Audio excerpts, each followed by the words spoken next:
Bueno, muy buenas noches para todos. Bienvenidos a nuestra sexta semana de tutorías. Bienvenidos a su clase de ética. Espero que todos se encuentren muy bien, que estemos listos para iniciar. Y pues nada, cuéntenme, ¿me están escuchando bien ahí sin problemas de audio? Hola, ¿sí me escuchan? Sí, señor. Listo. Bueno, muchísimas gracias por avisarme.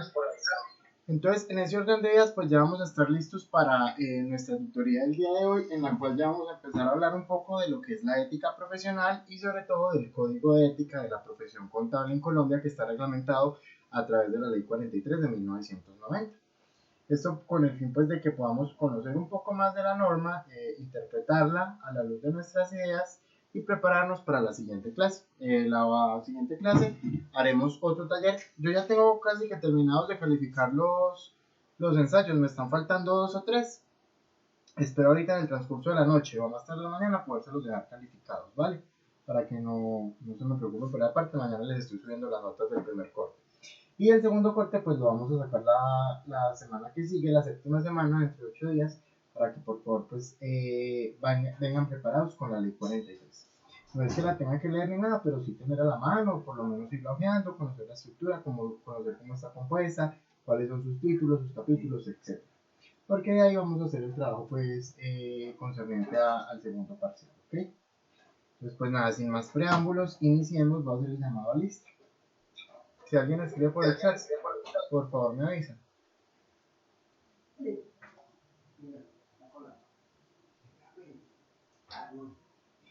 Natalia Sanz. Natalia Sanz está. Bueno, ahí lo veo en línea. Tatiana González. Presente. Gracias, Tatiana, bienvenida. Ángela Marcela Echeverry. Ángela Marcela está. No ha llegado. Sandra Miriana Cardona. Presente, profe. Hola Sandra, muchas gracias. Dayana Herrera. Presente, profe. Gracias, Dayana. Daniela Monsalve.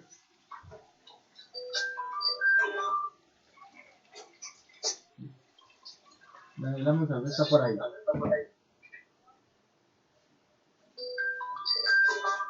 Listo, Daniela, gracias. Daniela Monsalve.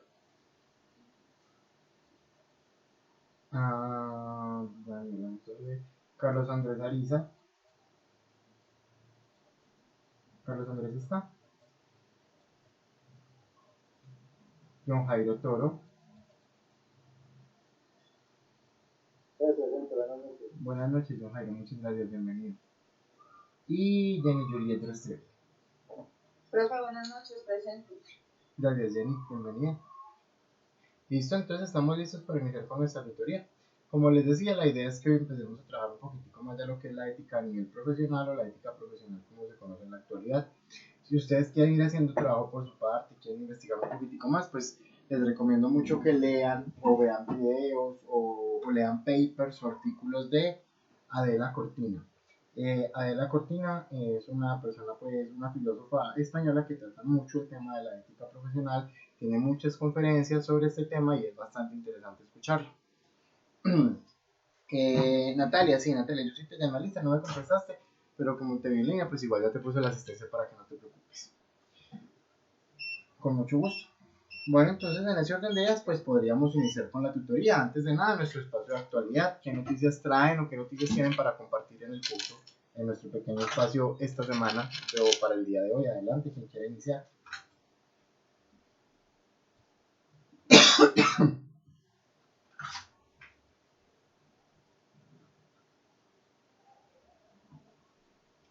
No tenemos ninguna noticia para el espacio de actualidad, ¿no? Entonces, lo que escuché es que el Congreso hablando de la amplitud, que el Congreso ya aprobó que todos los empleados públicos del gobierno les debe pagar la prima de finalizar este año para que vean este año y puedan aprovechar a que les den el perspectiva de la que es empezando el 1 de diciembre. Exacto. Perdón, John Jairo, ¿a qué hora es el partido? Creo pues ya las otras, ¿no? ¿Y dónde lo van a transmitir o algo? No solamente por un más Mm, ok, no hay cómo verlo, ¿no? complicado, pues si no está afiliado lo puede ver perfecto, no. De pronto escucharlo por radio, Bueno, espero pues que se cumpla su predicción y que el Pereira gane hoy contra Nacional. claro, todo. Listo. Bueno, muchas gracias, John Jairo. A tener en cuenta, si alguien es empleado público o conocen empleados públicos o tienen familia con el sector público, etcétera, pues el gobierno aprobó el pago de la prima anticipada. Esto pues porque el 3 de diciembre es el tercer día sin IVA del año y hay empleados públicos, pues también en el sector privado, obviamente, solo que el gobierno no puede entrar a regular al sector privado en cuanto a... Perdón, sí, lo que dice el gobierno es que para el sector privado, pues es sugerencia, porque hay muchas empresas que económicamente lo pueden hacer, entonces los que lo puedan hacer, pues lo que lo van a hacer. Exacto. Es la invitación a que pues, el sector público lo va a hacer, va a adelantar la prima de diciembre, que va a pagar en noviembre. Y ahí está la invitación, pues como la idea de los días sin IVA es reactivar la economía, aumentar el comercio en los almacenes pues, que se acogen a este beneficio y también pues dar descuentos para las personas que quieran o necesiten comprar. Pues en ese orden de ideas, lo que se necesita es reactivar la economía, por así decirlo, y la sugerencia o la invitación que hace el gobierno es que también el sector privado se acoja a esto de adelantar la prima para que los empleados puedan aprovechar el tercer día sin IVA, comprar los regalos, la ropa, los electrodomésticos, etc. ¿Listo? John Jairo, muchísimas gracias por compartirnos tu noticia. ¿Alguien más trae algo para el espacio de actualidad?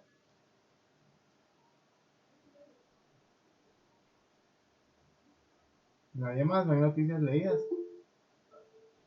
Hola, profe, buenas noches. Aún voy en el transporte, pero Hola Sandra, buenas noches. doy que es como repito grito, ¿cierto? Hay que darle la buena vida porque pasan muchas cosas y definitivamente la vida es tan corta y se da cuenta uno de cada día noticias, por allá viendo un documental esta semana, creo que en la República de Congo, ¿me escuchan? Sí, señora. En la República del Congo al año 100.000 mujeres son violadas. Entonces son cifras que realmente me digan, wow, sinceramente porque es una de las repúblicas que mueve más volcán y eso es que hacen tantas cosas, subversión, necesidades, explotación, entonces es terrible. Es como dice el escritor Amador, no saca la buena vida y procurar siempre lo bueno. Cuando uno aplica lo bueno para la vida de uno, generalmente es positivo para los demás. Bueno, me encanta que te estés leyendo el libro, que te estés leyendo el libro juicioso y pues obviamente sí, no sabemos hasta cuándo vamos a estar aquí, ¿no? Eso ya lo hemos hablado mucho, inclusive cuando vimos el documental de Marta Sepúlveda, la señora de la eutanasia, ¿no? Pues en ese orden de ideas, sí tratar de aprovechar hasta donde no se pueda, de vivir lo mejor que se pueda. Listo, Sandra, muchísimas gracias por compartirnos tu noticia. ¿Quién más trae algo para el espacio de actualidad?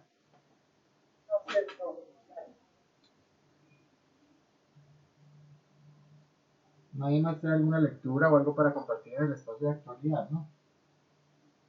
Bueno, entonces sin más preámbulos, pues vámonos con los videos que están preparados para la tutoría del día de hoy, en la cual, como les estaba diciendo ahorita, vamos a empezar a abordar un poco el tema de la ética profesional.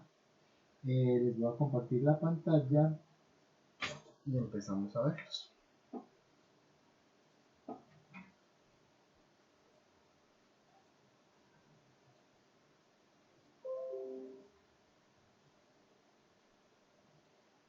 Aquí me falta uno, que es la ética profesional.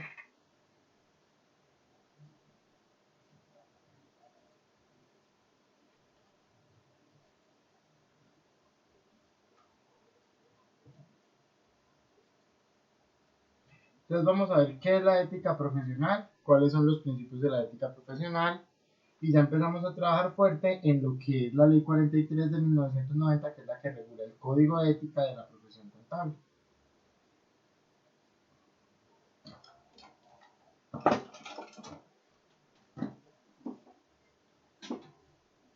Ahí están viendo mi pantalla, sí. Sí, profe.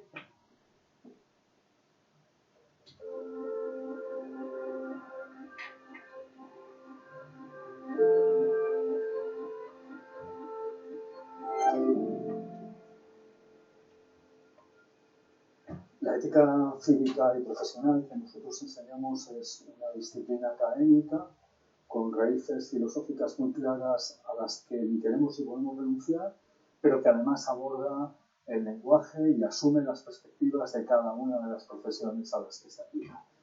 El enfoque que nosotros damos es un enfoque de construcción social. Nos interesa que el profesional entienda que las decisiones que toma en su ámbito de trabajo afectan al resto de la sociedad, tiene repercusiones sobre el modo en que construimos nuestras relaciones sociales y tiene repercusiones también sobre el modelo de sociedad hacia el que nos vamos encaminando con esas decisiones cotidianas y habituales que vamos tomando en nuestros ámbitos laborales. Un ejemplo para ilustrar esto. Cuando vamos a comprar un ordenador, preguntamos cuáles son las características de la máquina y esperamos que la información que recibamos nos ayude a tomar libremente una decisión que tiene que ver con las necesidades que planteamos.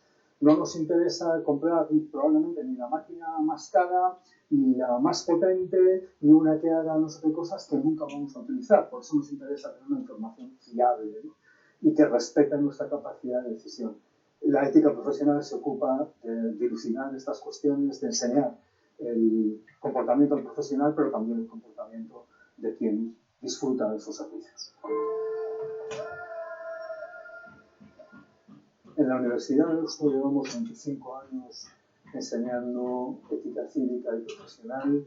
Entendemos que esta asignatura lo que aporta es que nuestros alumnos, además de ser profesionales competentes en sus respectivos ámbitos de conocimiento, sean perfectamente conscientes también de en qué tipo de personas se convierten realizando determinados comportamientos profesionales, pero también y sobre todo a qué tipo de sociedad nos abocan y que lo hagan no solo teniendo en cuenta cuestiones morales o de valores, sino siendo capaces de argumentar por qué es preferible ese comportamiento, teniendo en cuenta todas esas razones que tienen que ver con la responsabilidad, que tienen que ver con la justicia, que tienen que ver con la autonomía, incluso con la capacidad de poner su conocimiento al servicio de la sociedad, ¿no? Sabiendo además que este entrenamiento en la argumentación, en la deliberación racional, nunca sustituye al momento real de la decisión en el que uno siempre actúa de manera libre. Vivimos en una sociedad, en unos tiempos de transición y de incertidumbres muy claros, que tiene unas capacidades tecnológicas desbordantes, que están teniendo repercusiones sobre el clima, sobre el trabajo, sobre las relaciones sociales. Tenemos que tomar decisiones sobre todas esas cuestiones, sobre qué criterios, o utilizando qué tipo de criterios vamos a tomar esas decisiones. Parece que los criterios técnicos se nos quedan cortos. Parece que tenemos que diseñar también cómo van a ser las sociedades del futuro y parece al menos que nos gustaría que fuesen plurales, inclusivas, habitables, con oportunidades para todos los individuos, en fin, por lo menos en su diseño, ¿no? La ética cívica y profesional ayuda, es una contribución muy importante a la hora de tomar ese tipo de decisiones, de plantear ese tipo de diseños en el futuro, pero también a la hora de tratar de resolver algunos de los problemas más acuciantes que tenemos en nuestro presente.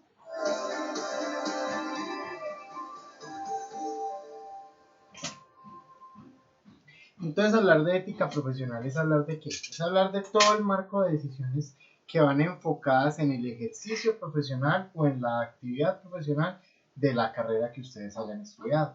En el caso de la contaduría pública, la ética profesional se va a referir al marco de decisiones, al marco legal de decisiones que se deben tomar o que no se deben tomar como contadores públicos en el ejercicio de la profesión. Ese código de ética pues obviamente es muy importante. ¿Por qué? Porque es el que nos va a dar los lineamientos mediante los cuales tenemos que ejercer la profesión y que si nos desviamos o incumplimos o vamos en contra de esos lineamientos pues obviamente podemos ser sancionados. Cosa que sé que nadie aquí quiere. Nadie quiere tenerse que ir a enfrentar a un comité disciplinario de la Junta Central de Contadores o tenerse que enfrentar a un comité disciplinario de qué sé yo, de cualquiera de las entidades que regulan la profesión contable en Colombia. Entonces, en ese orden de ideas es muy importante que nosotros tengamos en cuenta que hay un código de ética que no regula, por el solo hecho de ser estudiantes de contaduría pública o de ser contadores públicos, como lo quieran llamar, pero hay un código de ética que nos regula y al cual nos tenemos que ceñir para el ejercicio de la profesión contable. Miremos entonces cuáles son esos principios básicos. Ética profesional y sus principios. Antes de comenzar a hablar de la ética profesional y sus principios, debemos tener claros los términos por separado para poder relacionarlos entre sí. La ética es la disciplina filosófica cuyo objeto de estudio es la moral. Pretende responder preguntas como ¿por qué consideramos valiosas algunas conductas y otras no? ¿Qué es lo bueno y qué es lo malo? Elabora conceptos, ideas y teorías que pretenden explicar el sentido de la vida, el por qué vale la pena vivirla y de qué modo podemos vivirla mejor, además de ir en función de los valores universales. Por otra parte, entendemos que una persona profesional es aquella que posee un amplio conocimiento teórico aplicable a la solución de problemas vitales, recurrentes pero no estandarizables, y que se sienten en la obligación de realizar su trabajo al máximo de sus competencias. Entendemos por estandarizables aquel profesional que, pese a tener conocimientos generales de su especialidad, maneja los casos como individuales, evitando la rutina y la repetición. Comúnmente se suele confundir ese término con profesionista, inclusive se llega a utilizar como sinónimo cuando no lo son. Una profesión es simplemente un servicio a la sociedad único, definitivo y esencial. Además, la profesión siempre va ligada a la vocación, pues espera que el profesional se dedique y se consagre a su profesión de por vida y plenamente. Ahora bien, teniendo en claro los términos cada uno por individual, pasemos a hablar de la ética profesional como tal. La ética profesional es una ciencia normativa que estudia los deberes, derechos, obligaciones y facultades que tiene el individuo en virtud de la profesión o trabajo que desempeña en la sociedad. La importancia de la ética profesional radica en el alcance social que tiene, ya que uno de sus fundamentos básicos es el ser el instrumento de servicios colectivos. La ética profesional es el instrumento de valoración para el trabajo del ser humano. El trabajo es un medio de realización, producto de bienes para la satisfacción de necesidades, por la cual ambos son importantes para nuestro desarrollo personal y para la sociedad misma. La ética profesional no va dirigida a un grupo específico de profesiones, sino que se aplica a cualquier profesión que exista. Dentro de la ética profesional existen principios que deben sustentar las acciones de todo profesionista que considere estar actuando moralmente. Son 4 los principios fundamentales que deben normar el comportamiento de todo profesional, los cuales son principio de beneficencia, principio de no maleficencia, principio de justicia y el principio de autonomía. En el principio de beneficencia, el profesional está obligado a buscar el bien del cliente en todas las formas de acción posibles para beneficiarlo y sin causar un daño al mismo. Cada profesión se plantea y legitima frente a los demás la consecución de ciertos bienes y servicios. Los individuos deben conocerlos y buscar su cumplimiento, tanto con respecto a los usuarios que reclaman un trabajo bien hecho como de la sociedad en su conjunto que pretende resolver problemas prioritarios con su contribución. El principio de no maleficencia enfatiza la obligación de no infligir daños a otros, por sobre todo no hacer daño. Consiste en actuar de manera que no se ponga en riesgo o se lastime a las personas. Este principio se utiliza en mayor medida en las ciencias médicas y en la ética de investigación científica, pero también es relevante en el marco de todas las profesiones. La palabra autonomía procede del griego autos y nomos, y hace referencia a la capacidad que tienen cada cual de darse a sí mismos sus propias normas, procurando construir la propia vida a partir de ellas. En este principio hay 2 excepciones. Una de ellas se centra en el profesional, que requiere independencia y libertad para poder realizar adecuada y éticamente su trabajo, y la otra se centra en el beneficiario, que posee derechos que deben ser respetados. Ambas posturas son complementarias. La autonomía del profesional se refiere a la capacidad personal de tomar decisiones en el ejercicio de la profesión. Tiene que ver con estar libre de interferencias de control por parte de otros y de contar con un entendimiento adecuado para tomar decisiones significativas. En la autonomía del beneficiario se busca corregir la falta de simetría entre quien ofrece el servicio y el beneficiario de la actividad. El profesional, por su preparación, acreditación y dedicación, tiene un ascendente sobre sus clientes y usuarios. La desigualdad entre ambas partes puede producir abusos. Para evitarlos es necesario que esté siempre en funcionamiento el principio de autonomía. Consiste en considerar que el receptor de los servicios no es un ente pasivo, sino un sujeto protagonista. De ahí se deriva la obligación de garantizar a todos los individuos involucrados el derecho de ser informados, de que se respeten sus derechos y de consentir antes de que se tomen decisiones con respecto a ellos, protegiendo de manera especial a los que no pueden decidir por sí mismos. Por último, tenemos el principio de justicia. Este principio recupera el sentido social de la profesión, es decir, plantea que cada profesión tiene compromiso fiscal en los diferentes contextos y situaciones profesionales en el común, que es la expresión de una vida digna tras la prevalencia de la justicia y la equidad. En este principio se incluye justicia. Justicia significa que dar a cada uno lo que le corresponde, los bienes se distribuyen según el mérito de los interesados. Y la justicia conmutativa, que es cumplir con lo pactado. Aquí se trata por igual a todos y en caso de violación de lo pactado habrá que restituir o reparar el daño. El profesional atentaría contra la justicia si privilegia sin justa razón a uno sobre otro. Para ejemplificar los principios y que queden más claros, planteamos la siguiente situación, en la que se identifican los momentos en los que se representan cada uno.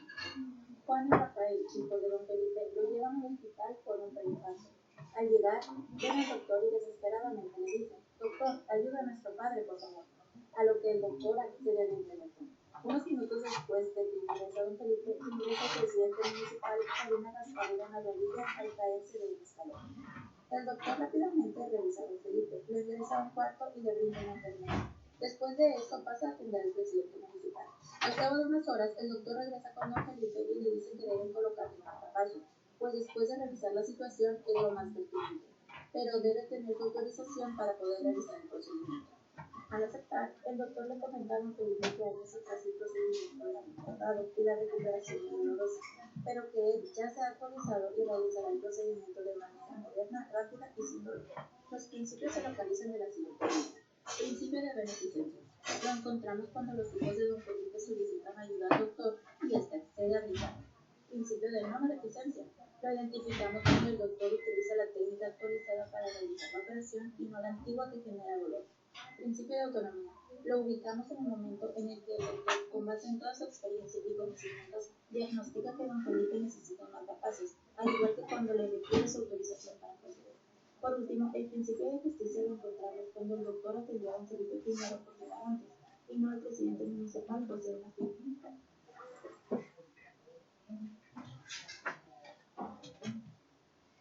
Entonces, dentro del código de ética de cada una de las profesiones, dentro de muchos otros principios, vamos a tener que identificar o sacar principalmente 4 principios, que son el principio de beneficencia, el de no maleficencia, el de justicia y el de autonomía. El de beneficencia es el de ayudar a los demás, el de hacer el bien. El de no maleficencia es el de si no se hace el bien, pues tampoco perjudicar a los demás, y eso aplica mucho dentro de la ley 43, que ya lo vamos a ver adelante. El principio de justicia, pues obviamente ser justos dentro de las actuaciones del código de ética, y el principio de autonomía, que es básicamente el de no dejarse influenciar o no tener agentes externos que vayan a influenciar las decisiones que se tomen dentro del código de ética de cada profesión. Así pues las cosas, entonces vamos ya a entrar en detalle con nuestro código de ética, que está contemplado en la ley 43 de 1990. Se firmó bajo el gobierno de César Gaviria Trujillo y sigue vigente y actualizado para nosotros los contadores. Obviamente, pues por ahí se ha hablado mucho de una reforma a este código de ética, se está esperando a ver si de verdad esto va a ser conducente o no, pero pues de momento estamos tal cual con el código de ética contemplado en la ley 43 de 1990. Ética profesional. Mi nombre es Juan Carlos Sánchez Sarmiento, soy estudiante de Contaduría Pública de segundo semestre y hoy les voy a hablar sobre la ley 43 de 1990, la cual da la fe pública al contador público. El contador público. El contador público está regido éticamente por la ley 43 de 1990. Esta ley fue aprobada en la Junta Central de Contadores Públicos.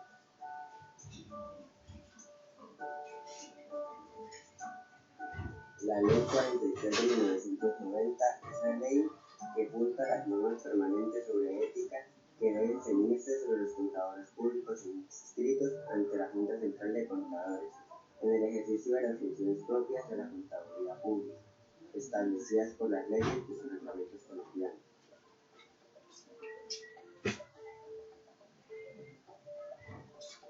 La Ley 43 de 1990 también es la ley por la cual se adiciona la Ley 145 de 1960 y es reglamentaria la profesión del contador público y se dicta entre otras disposiciones.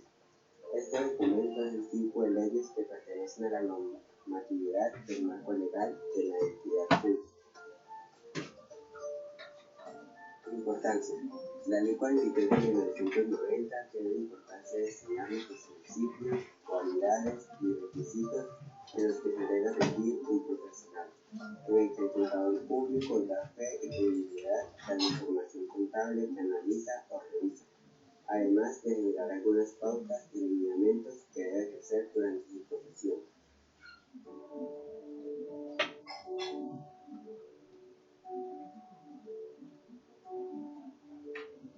Objetivos de la Ley 43 de 1990. Su objetivo es ejercer la inspección y vigilancia para garantizar que la contaduría pública solo sea ejercida por un contador público, debidamente inscrito en la Junta Central de Contadores, y que quienes la ejerzan de profesión de contador público lo hagan de conformidad con las normas legales, sancionando en los términos de ley a quien no los realice acorde a su labor. La Ley 43 de 1990 presenta los principios ante el contador público. El primero es la integridad. Es la rectitud honorable de la veracidad, lealtad y respeto en las relaciones de negocios y la prestación de los servicios profesionales y personales que ejerce el contador. El segundo principio es la objetividad. Es la imparcialidad consciente para evitar prejuicios, conflictos de intereses o influencia indebida de terceros que puedan afectar la independencia y el juicio profesional del contador público. Otro de los principios es la competencia, en la cual es amparar la calidad del conocimiento y la diligencia con sensatez en el desarrollo de virtudes y habilidades, acorde a las circunstancias y actividades de los servicios contratados o determinados por cada cliente o entidad que requiera del contador público en su momento. ¿Quién fue el creador de la Ley 43 de 1990 o de la ética del contador público? Los creadores fueron la Junta Central de Contadores Públicos mediante la Resolución 42 de 1999, en la cual reglamentan la inscripción, inspección y vigilancia de las sociedades entes que cumplen dentro de su objetivo social el desarrollo de actividades relacionadas con la contabilidad pública. La Ley 43 de 1990, además de estar regida por la Junta Central de Contadores, en el territorio colombiano también está regida por el Consejo Técnico de Contabilidad Pública, la Contraloría General de la República, la Contaduría Pública General de la Nación y el Instituto Nacional de Contadores Públicos. La Junta Central de Contadores es la unidad administrativa especial encargada del organismo rector de la profesión pública, siendo responsables del registro, inspección y vigilancia de los contadores públicos y las entidades prestadoras del servicio contable. El Instituto Nacional de Contadores Públicos de Colombia es una organización sin ánimo de lucro de tipo gremial que con criterios de racionalidad económica y proporcionando la relación intersectorial genera afortunadamente valor agregado a sus grupos de interés a través de la investigación y la decisión. Bueno, ¿qué pasa? Antes de la Ley 43 de 1990, perdón que se me activó esto. Antes de la Ley 43 de 1990, y eso es un poquito como historia patria, por así decirlo. En Colombia existía la ley 145 de 1960. Era esa ley 145 precisamente la que se encargaba de regular la profesión contable antes de la entrada en vigencia de la ley 43 de 1990. Esta ley 145 pues sí hablaba de los principios de ética de un contador público, ponía sanciones que eran sanciones de 1.000 pesos, de 1.200 pesos, de 1.500 pesos, whatever, pues valores muy de la época de la que estamos pues hablando precisamente, pero lo principal que tenía es que para ser contador público en Colombia y ejercer la contaduría pública, pues valga la redundancia, no había que ser contador público. ¿Qué quiero decir con esto? Que puede sonar un poco enredado. Quiero decir que en Colombia era contador público cualquier persona sin haber ido a una universidad que sencillamente acreditara que tenía conocimientos de contabilidad.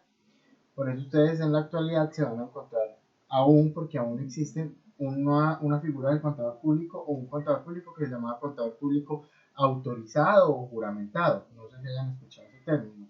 ¿De pronto alguien lo ha escuchado alguna vez? Sí. ¿Ha escuchado hablar de un contador público juramentado? Sí, profe. Eso se daba mucho en los pueblos. Yo recuerdo, como yo soy la más viejita del grupo, yo sí alguna vez hice eso. Claro, entonces, pero pues no es necesariamente porque sean los pueblos, o quizás estas personitas pues en la actualidad vivan en pueblos o algo así, ahí sí no sabría yo decirlo pues como con más detalle. Pero no es necesariamente porque sean los pueblos, es más que todo y básicamente porque resulta que estas personitas pues ya son muy mayores, los que todavía existen, que tienen tarjeta profesional de contador público juramentado, son ya personas pues muy mayores, porque obviamente pues tuvieron que estar trabajando desde antes de la ley 43 de 1990. Hace ya, va a cumplir 32 años la ley, va a cumplir 32 años. ¿Sí? Siguiendo ese orden de ideas, pues estas personitas se encargaban, como se les estaba diciendo, se encargaban pues de ejercer la profesión contable y todo lo demás en Colombia, pero y tenían la autorización y tenían los mismos permisos que puede tener en la actualidad cualquier contador público.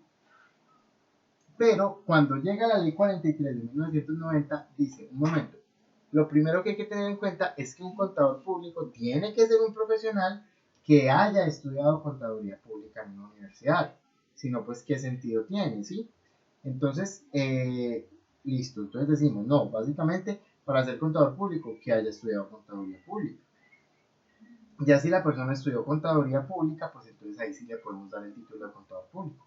Y se empezó a crear tras de sí toda una normatividad contemplada en la ley 43 en sus títulos, capítulos y artículos que regulan esa profesión que a partir de 1991 se tenía que ejercer solamente bajo el título de contador público otorgado por una universidad reconocida ante el Ministerio de Educación. No significó, bajo ninguna circunstancia significó que las personas que estaban como contadores públicos autorizados antes de la entrada en vigencia de la ley, pues ya no pudieran volver a ejercer. No, obviamente estos siguieron creados, pero ya de ahí para adelante no se le volvió a dar tarjeta profesional a una persona simplemente por el hecho de acreditar competencias contables, sino que se hizo totalmente necesario que esa persona, aparte de todo, tuviera una formación como contador público en una universidad. Entonces, básicamente, pues es lo que vamos a trabajar. Vamos a ver los 4 capítulos que componen la ley 43 los 4 capítulos que componen la ley 43 de 1990 con cada uno de los artículos y pues la explicación a la que haya lugar si es el caso.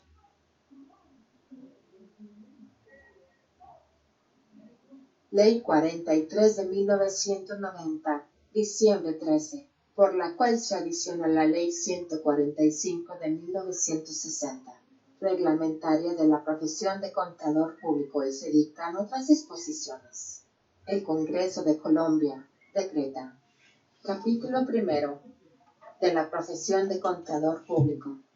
Artículo primero. El contador público. Se entiende por contador público la persona natural que, mediante la inscripción que acredite su competencia profesional en los términos de la presente ley, está facultada para dar fe pública de hechos propios del ámbito de su profesión, dictaminar sobre estados financieros y realizar las demás actividades relacionadas con la ciencia contable en general. La relación de dependencia laboral inhabilita al contador para dar fe pública sobre actos que interesen a su empleador. Esta inhabilidad no se aplica a los revisores fiscales, ni a los contadores públicos que presten sus servicios a sociedades que no estén obligadas, por la ley o por estatutos, a tener revisor fiscal. Artículo 2. De las actividades relacionadas con la ciencia contable en general.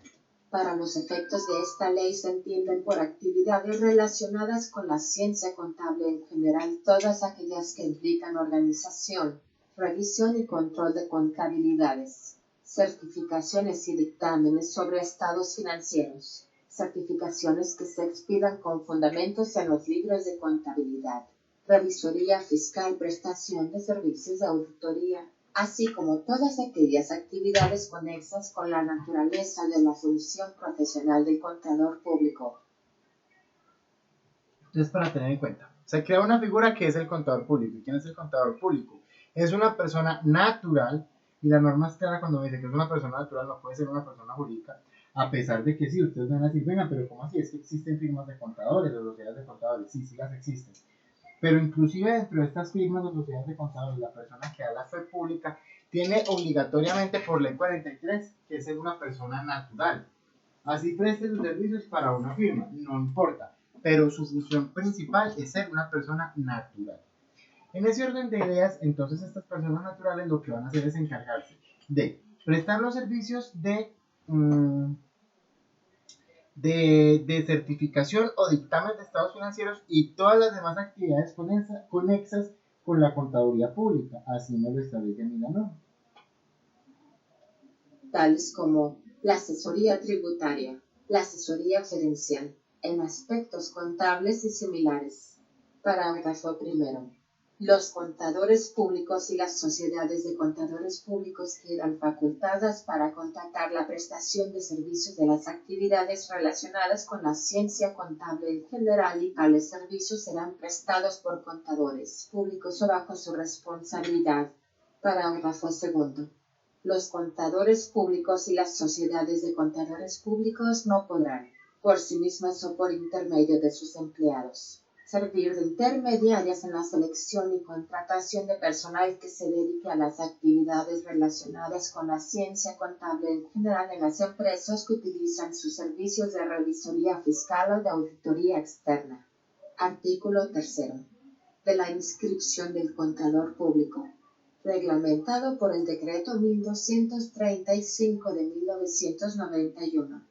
La inscripción como contador público se acreditará por medio de una tarjeta profesional que será expedida por la Junta Central de Contadores. Parágrafo 1. A partir de la vigencia de la presente ley. Entonces, no basta solo con decir, es que yo soy contador público y ya, de ahí para adelante todo salió solito, no.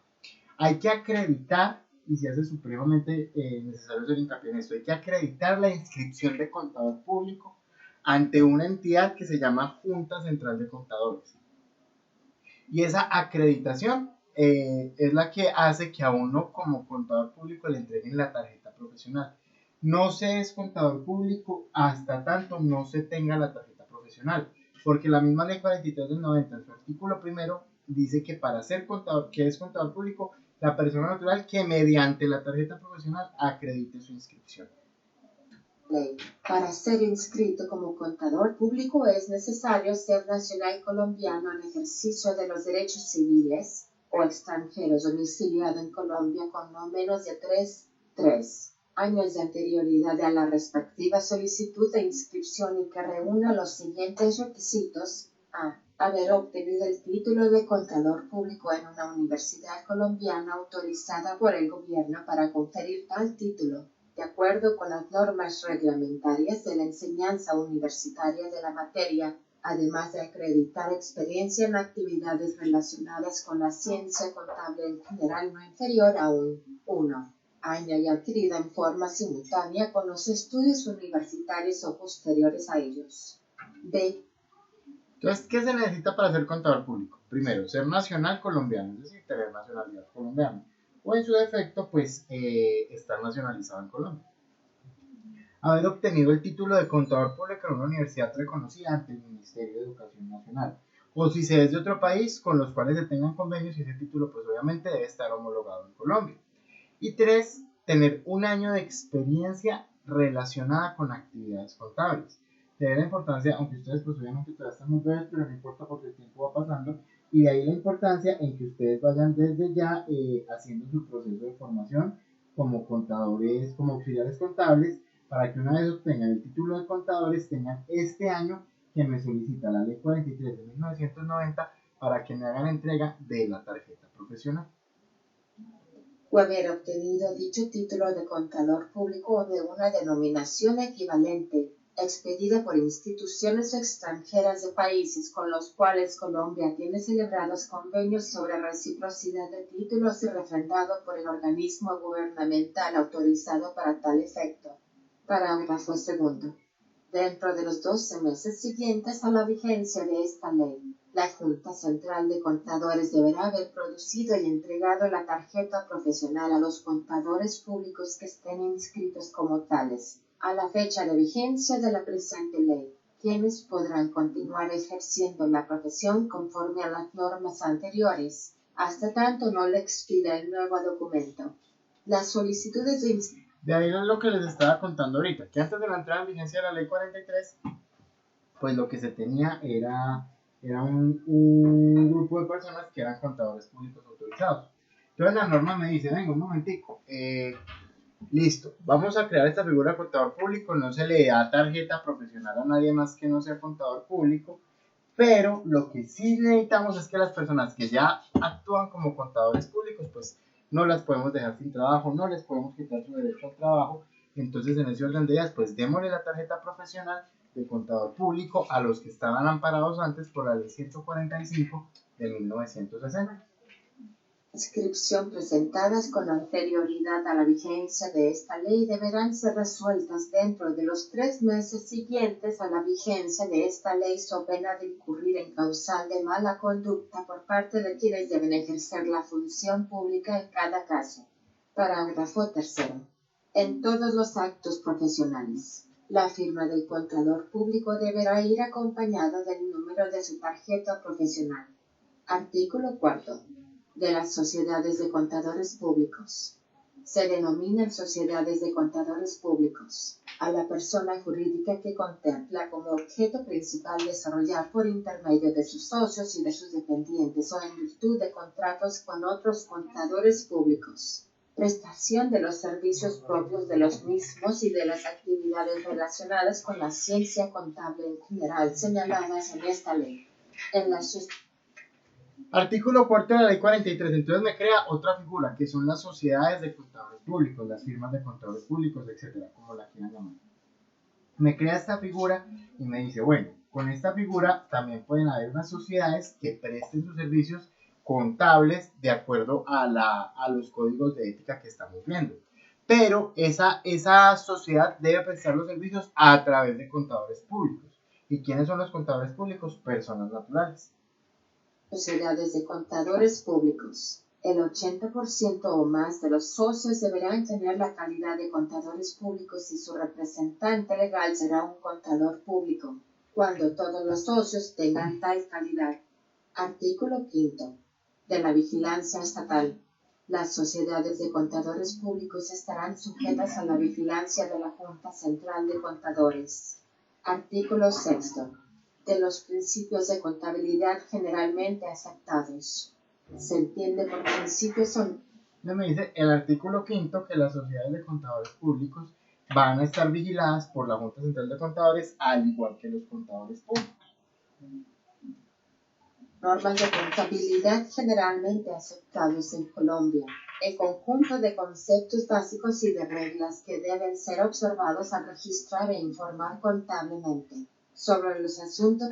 Y el artículo 6, ustedes cuéntenme algo, ¿han escuchado hablar o han trabajado con el decreto 2649 de 1993? ¿Les suena esto o es nuevo para ustedes? Nuevo, bueno. El decreto 2649 de 1993, claro que ya está muy derogado por mucha nueva normatividad. Pero fue el que, según el artículo 6 de la ley 43, me iba a clasificar o a contener o a reglamentar los principios de contabilidad generalmente aceptados en Colombia, PCGA. Este decreto pues tiene muchas notas que todavía están vigentes y fue el que entró a regular la profesión, no la profesión contable porque eso está en la ley 43, pero sí a regular los principios de contabilidad generalmente aceptados en Colombia. De actividades de personas naturales o jurídicas. Artículo 7. De las normas de auditoría generalmente aceptadas. Las normas de auditoría generalmente aceptadas se relacionan con las cualidades profesionales del contador público, con el empleo de su buen juicio en la ejecución de su examen y en su informe referente al mismo. Las normas de auditoría son las siguientes. 1. Normas personales. Entonces ya me habla de las normas de auditoría. A partir del artículo 7 vamos a ver las normas de auditoría generalmente aceptadas en Colombia. Esto se conocía como NAGA. Ahorita escuchamos hablar mucho de las NIA, pero en su momento fueron las NAGA. ¿Qué significa NAGA? Normas de auditoría generalmente aceptadas. Y estuvieron vigentes hasta la entrada de la ley 1314 del 2009, que reglamentó las normas internacionales de información financiera en Colombia. Antes de esta, aunque igual estas se puede decir que no cambiaron en nada porque siguen siendo las mismas que se aplican al código de ética y son las normas que se debe observar como contador público. Ejecutado por personas que tengan entrenamiento adecuado y estén habilitadas legalmente para ejercer la contaduría pública en Colombia. Entonces, primero, la auditoría solamente se puede ejercer por personas que tengan formación contable y que conozcan de auditoría. B. El contador público debe tener independencia mental en todo lo relacionado con su trabajo para garantizar la imparcialidad y objetividad de sus juicios. B. La independencia mental. Y esto se habla mucho en todos los códigos de ética. Pero pues no es más aplicable en ninguno que en el otro, pero sin embargo sí tiene mucha fuerza en el del contador público. Porque ustedes como contadores públicos deben conservar siempre la independencia mental. ¿Y qué es la independencia mental? Pues que ustedes no estén permeados, coartados o coaccionados por el jefe con el que trabajan, o por el amigo con el que trabajan, o por el compañero, o por el enemigo al que odian y quieren perjudicar, etc., sino que siempre debe existir una independencia mental. C. En la ejecución de su examen y en la preparación de sus informes, debe proceder con diligencia profesional. 2. Normas relativas. C. Estas son las normas relativas a la ejecución del trabajo, ¿sí? Y la C, que se debe ejecutar siempre el trabajo con todo el profesionalismo posible. Ya siguen las normas relativas a la ejecución del trabajo. A la ejecución del trabajo. A. El trabajo debe ser técnicamente planeado y debe ejercerse una supervisión apropiada sobre los asistentes, si los hubiere. B. Debe hacerse un apropiado estudio y una evaluación del sistema de control interno existente, de manera que se pueda confiar en él como base para la determinación de la extensión y oportunidad de los procedimientos de auditoría.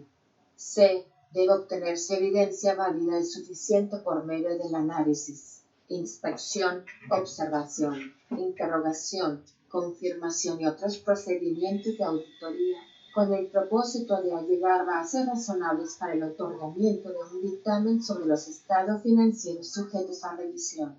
3. Normas relativas a la rendición de informes. A. Siempre que el nombre de un contador público sea asociado con estados financieros, deberá expresar de manera clara e inequívoca la naturaleza de su relación con tales estados. Si practicó un examen de ellos, el contador público deberá expresar claramente el carácter de su examen, su alcance y su dictamen profesional sobre lo razonable de la información contenida en dichos estados financieros. B. El informe debe contener indicación sobre si los estados financieros están presentados de acuerdo con principios de contabilidad generalmente aceptados en Colombia. C. El informe debe contener indicación sobre si tales principios han sido aplicados de manera uniforme en el periodo corriente en relación con el periodo anterior. D. Cuando el contador público considere necesario expresar salvedades sobre algunas de las afirmaciones genéricas de su informe y dictamen, deberá expresarlas de manera clara e inequívoca, indicando a cuál de tales afirmaciones se refieren los motivos e importancia de la salvedad en relación con los estados financieros tomados en conjunto. Cuando el contador público considere no estar en condiciones de expresar un dictamen sobre los estados financieros tomados en conjunto, deberá manifestarlo explícita y claramente. Parágrafo. Cuando fuera necesario, el Consejo Técnico de la Contaduría Pública complementará y actualizará las normas de auditoría de aceptación general de acuerdo con las funciones señaladas para este organismo en la presente ley. Entonces, ahí en nuestra primera Ley parte, 43 de 1990.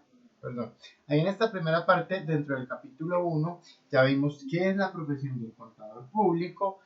Pues vimos todo el capítulo 1, qué es la profesión del contador público, qué es la contaduría pública, cuáles son los requisitos para ser contador público en Colombia y las normas de auditoría que se deben aplicar dentro del ejercicio o de la ejecución del trabajo del contador público. ¿Hay alguna pregunta hasta ahí? No, profe. ¿Alguna duda o inquietud? No. Bueno, igual con esto vamos a tener que seguir trabajando ya lo que nos queda del curso aquí en adelante. Entonces, pues niños, les doy sus 15 minuticos del break, todos llegamos corriendo, no hemos alcanzado ni a ir al baño, yo creo, ni a tomar café. Entonces, por favor, se toman sus 15 minuticos y al regreso de la clase, pues ya vamos a terminar de ver los capítulos que componen la ley 43, ¿vale? Ok, profe, gracias. Listo, gracias a ustedes. Retomamos, por favor, a las 7:40, los espero aquí. ¿Sí me están escuchando todos o solo Sandra? Sí, señor. Listo, Diana, gracias. Sí, profe. Listo, gracias Diana, gracias Jenny. Entonces, 7:40 en punto retomamos. ¿No hay preguntas hasta ahí para ustedes? Hasta ahora no, profe, gracias. Listo, gracias a ustedes. Entonces nos vemos a las 7:40.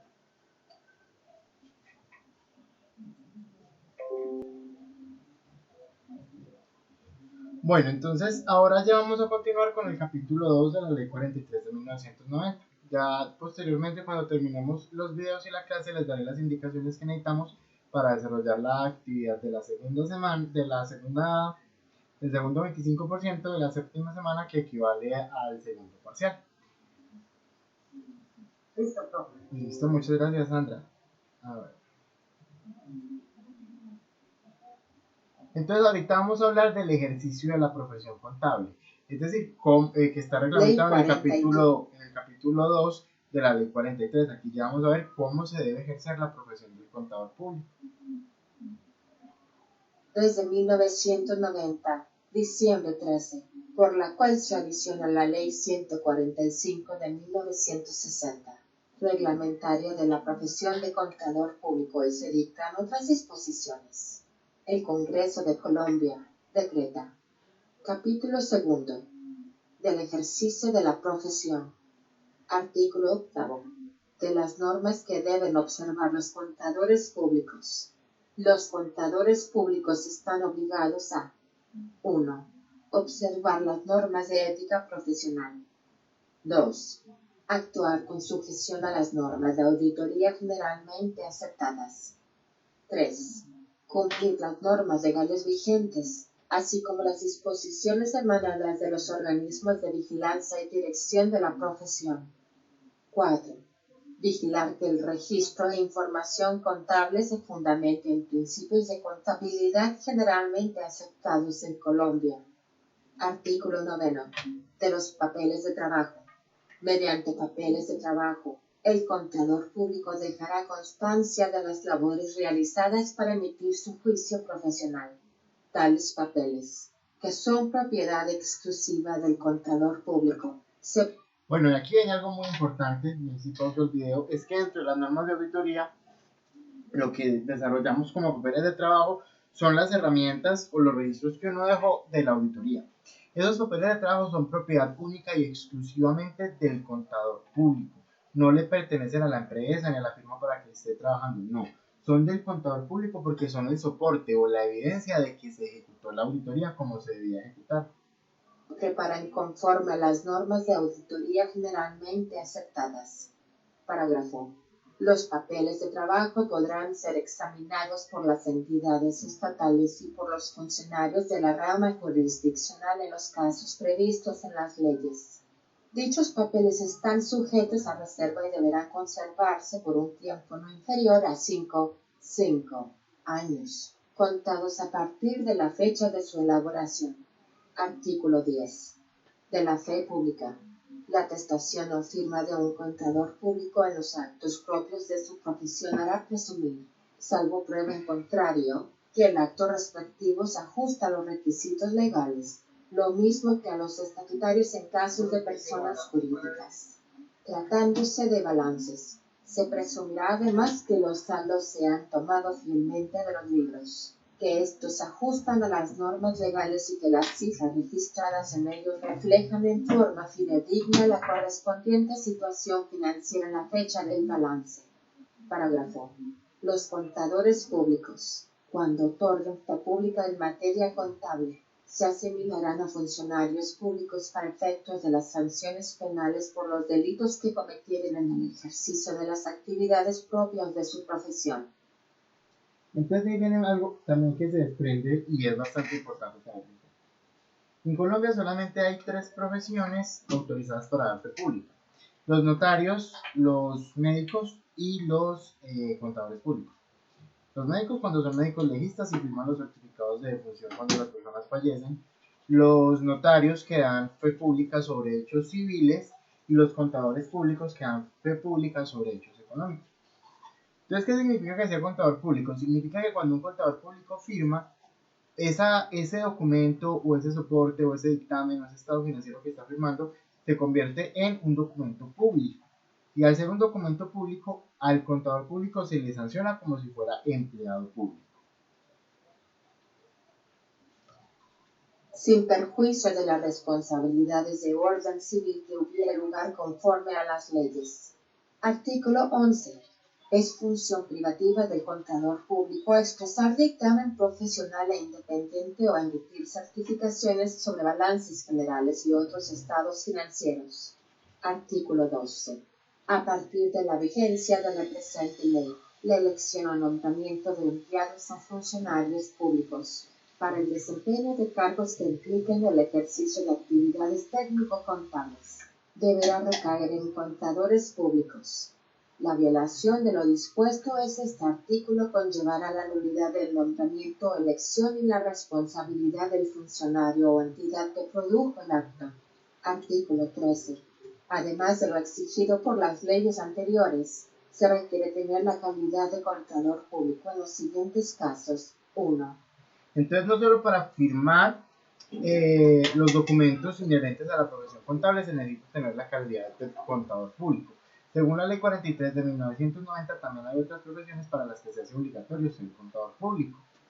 Por razones del cargo. A. Para desempeñar las funciones de revisor fiscal. Entonces para ser revisor fiscal necesariamente hay que ser contador público. Auditor externo. Auditor interno en toda clase de sociedades, para las cuales la ley o el contrato social así lo determina. B. En todos los nombramientos que se hagan a partir de la vigencia de la presente ley para desempeñar el cargo de jefe de contabilidad, o su equivalente, auditor interno, en entidades privadas y el de visitadores en asuntos técnico-contables de la Superintendencia Bancaria de Sociedades, TANCOOP, subsidio familiar, lo mismo que la Comisión Nacional de Valores y de la Dirección General de Impuestos Nacionales o de las entidades que la sustituyan. C. Para actuar como perito en controversias de carácter técnico-contable, especialmente en diligencias sobre exhibición de libros, juicios de rendición de cuentas, avalúo de intangibles patrimoniales y costo de empresas en marcha. D. Para desempeñar el cargo de decano en facultades de contaduría pública.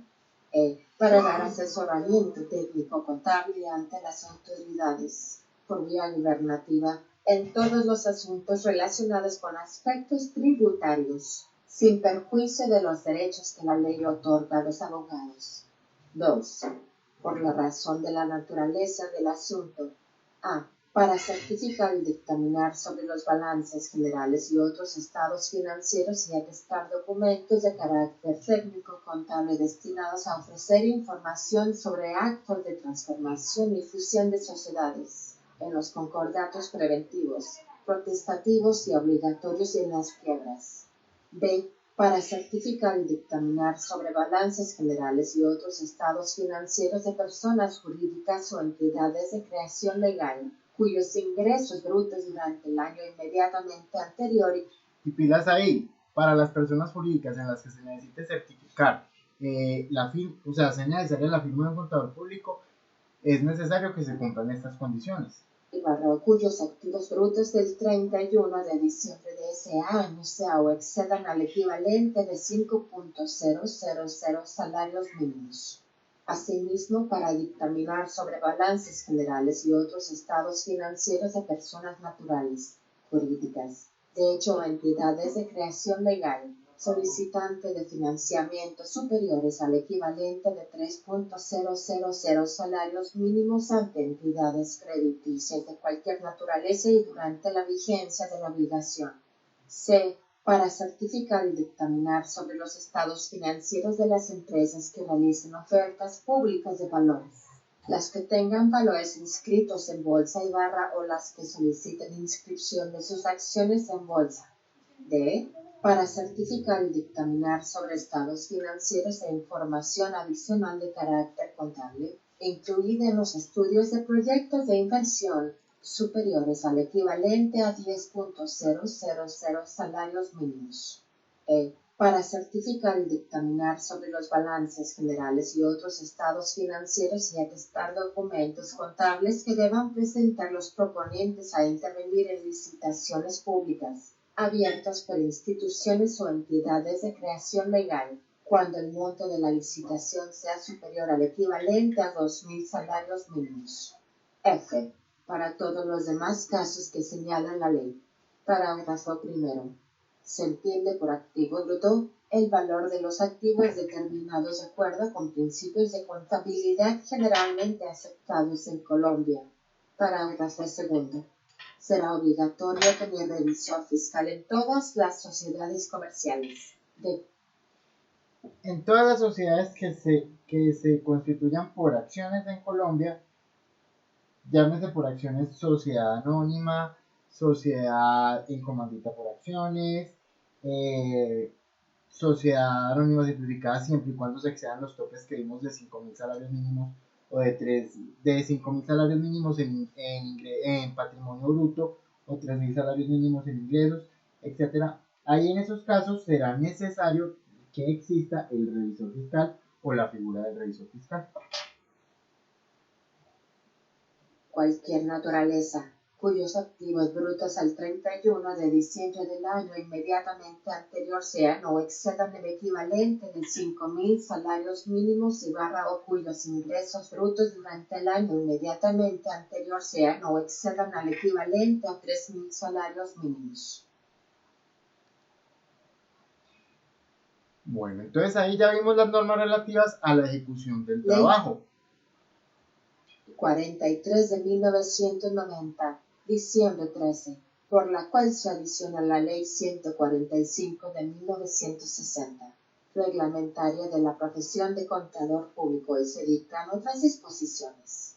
El Congreso de Colombia decreta. Capítulo 3. Título 1. De la vigilancia y dirección de la profesión. Artículo 14. De los órganos de la profesión. Son órganos de la profesión los siguientes. 1. La Junta Central de Contadores. 2. El Consejo Técnico de la Contaduría Pública. Título 2. Junta Central de Contadores.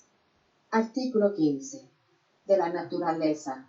La Junta Central de Contadores, creada por medio del Decreto Legislativo número 2373 de 1956, será una unidad administrativa dependiente del Ministerio de Educación Nacional. Artículo 16. De la composición. La Junta Central de Contadores será el Tribunal Disciplinario de la profesión y estará integrada por 8 miembros así. 1. El Ministro de Educación Nacional o su delegado. 2. El Presidente de la Comisión Nacional de Valores o su delegado. 3. El Superintendente de Sociedades o su delegado. 4. el superintendente bancario o su delegado. 5. Un representante de la Asociación Colombiana de Universidades o la entidad que le sustituya con su suplente. 6. Un representante de la Asociación Colombiana de Facultades de Contaduría Pública, ASFACOP, o la entidad que la sustituya con su suplente. 7. Dos representantes de los contadores públicos con sus suplentes. Parágrafo. Los delegados de los funcionarios antes mencionados deberán tener la calidad de contadores públicos, con la excepción del delegado del Ministro de Educación Nacional. Artículo 17. De las elecciones. Para la elección de los representantes de los contadores públicos se procederá así. 1. Cada agremiación con personería jurídica designará un delegado y uno más por cada 200 afiliados activos, quienes deberán ser contadores públicos debidamente inscritos ante la Junta Central de Contadores. 2. La elección de los miembros a cargo de este aparato será en asamblea celebrada en el mes de noviembre, previamente convocada cada 2 años por la Junta Central de Contadores. Si no se reuniera el quórum necesario para deliberar, la Junta Central de Contadores convocará una nueva sesión que deberá efectuarse dentro de los 15 días siguientes. En tal oportunidad, la Asamblea podrá decidir por mayoría, cualquiera que fuera el número de asistentes. 3. Habrá quórum para deliberar cuando se encuentren representadas por lo menos la mitad más una de las agremiaciones, debidamente inscrita, para el efecto, ante la Junta Central de Contadores. 4. Las decisiones se adoptarán por la mayoría absoluta de los presentes. 5. Las elecciones serán en presencia de un delegado de la Junta Central de Contadores, quien presidirá la asamblea y deberá absolver las consultas que se le formulen al respecto. Artículo 18. De periodo. Los miembros de la Junta Central de Contadores a quienes se refieren los numerales quinto, sexto y séptimo del artículo 16 tendrá un periodo de 2 años, contados desde el mes de enero siguiente a la fecha de su designación y no podrán ser reelegidos por más de un periodo. Artículo 19. De las inhabilidades. Respecto de los miembros de la Junta Central de Contadores sobran las mismas causales de inhabilidad, impedimento y recusación señaladas para los funcionarios de la rama jurisdiccional del Poder Público. Artículo 20. De las funciones. Son funciones de la Junta Central de Contadores. 1.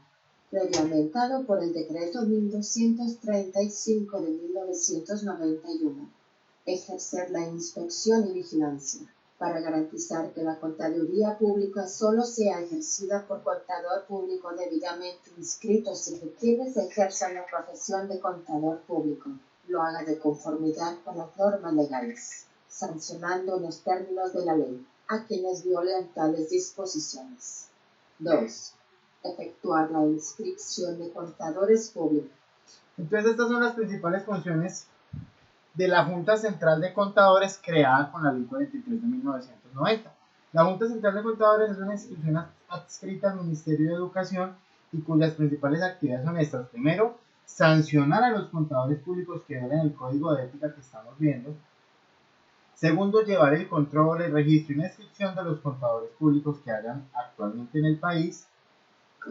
Suspenderla o cancelarla cuando haya lugar a ello, asimismo llevar su registro. 3. Reglamentado por el Decreto 1235 de 1991. Expedir, a costa del interesado, la tarjeta profesional y su reglamentación, las certificaciones que legalmente esté facultada para expedir. 4. Denunciar ante autoridades competentes a quien se identifique y firme como contador público sin estar inscrito como tal.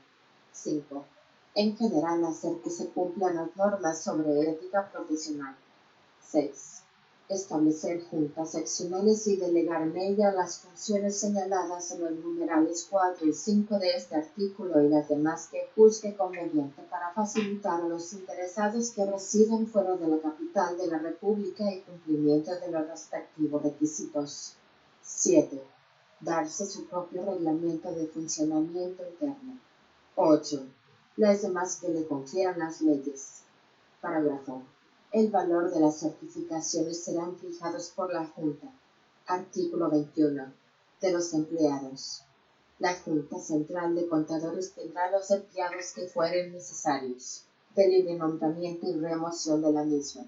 Los sueldos y demás gastos de la Junta Central de Contadores serán incluidos dentro del presupuesto del Ministerio de Educación. Artículo 22. De las decisiones. Las decisiones de la Junta Central de Contadores sujetas a los recursos establecidos en el Código Contencioso Administrativo se adoptarán con el voto favorable de las 3/4 partes de sus miembros. Las demás decisiones se aprobarán por mayoría absoluta de sus miembros. Artículo 23. De las sanciones. La Junta Central de Contadores podrá imponer las siguientes sanciones. 1. Amonestaciones en el caso de fallas leves. 2. Multas sucesivas hasta de 5 salarios mínimos cada una. 3. Suspensión de la inscripción. 4. Cancelación de la inscripción. Artículo 24. De las multas. Se aplicará esta sanción cuando la falta no conlleve la comisión de delito o violación grave de la ética profesional. El monto de las multas que imponga la Junta Central de Contadores será proporcional a la gravedad de las faltas cometidas.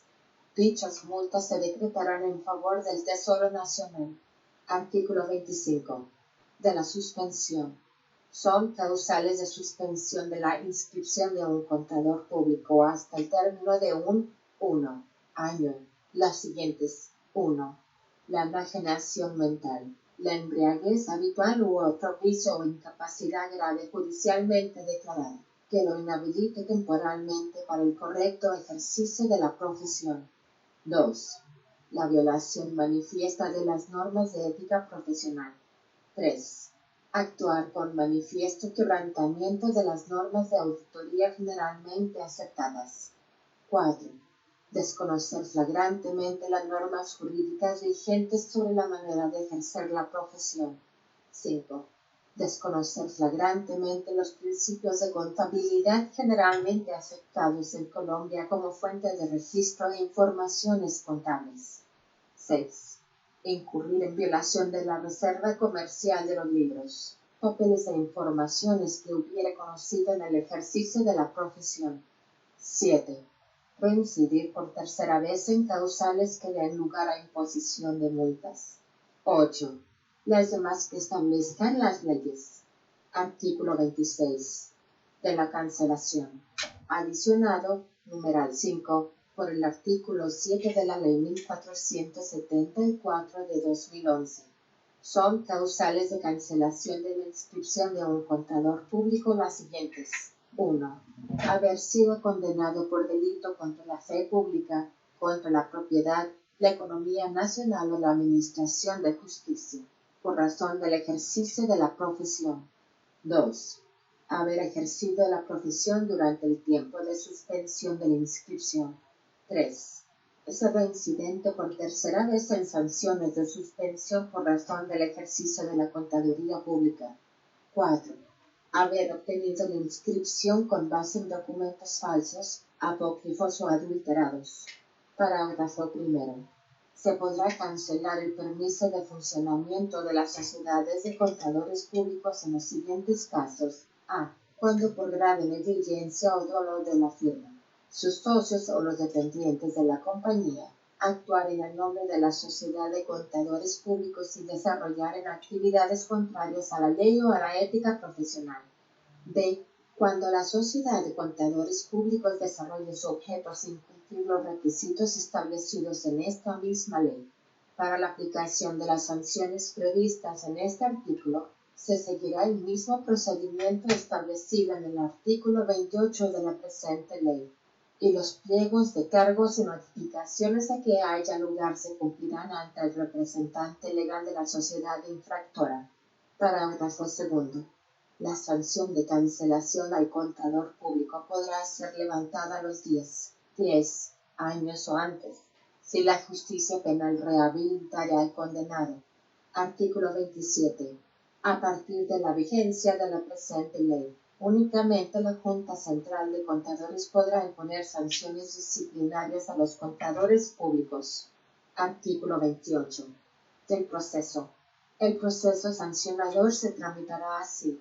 A. Las investigaciones correspondientes se iniciarán de oficio o previa denuncia escrita por la parte interesada que deberá ratificarse bajo juramento. B. Dentro de los 10 días siguientes correrá el pliego de cargos, cumplidas las diligencias previas y allegadas las pruebas pertinentes a juicio de la Junta Central de Contadores. Cuando se encontrare fundamento para abrir la investigación, C. Recibido el pliego, el querellado dispondrá de 20 días para contestar los cargos y para solicitar las pruebas, las cuales se practicarán los 30 días siguientes. Y D. Cumplido lo anterior, se proferirá la correspondiente resolución por la Junta Central de Contadores. Contra la providencia solo procede el recurso de reposición, agotándose así la vía gubernativa, salvo en los casos de suspensión y cancelación, que serán apelables ante el Ministro de Educación Nacional. Parágrafo. Tanto la notificación de pliego de cargos como de la resolución de la Junta Central de Contadores deberá hacerse personalmente dentro de los 30 días siguientes. Cuando no fuere posible hallar al inculpado para notificarle personalmente el auto respectivo, la notificación se hará por edicto, que se fijará durante 10 días en la Secretaría de la Junta. Título 3. Del Consejo Técnico de la Contaduría Pública.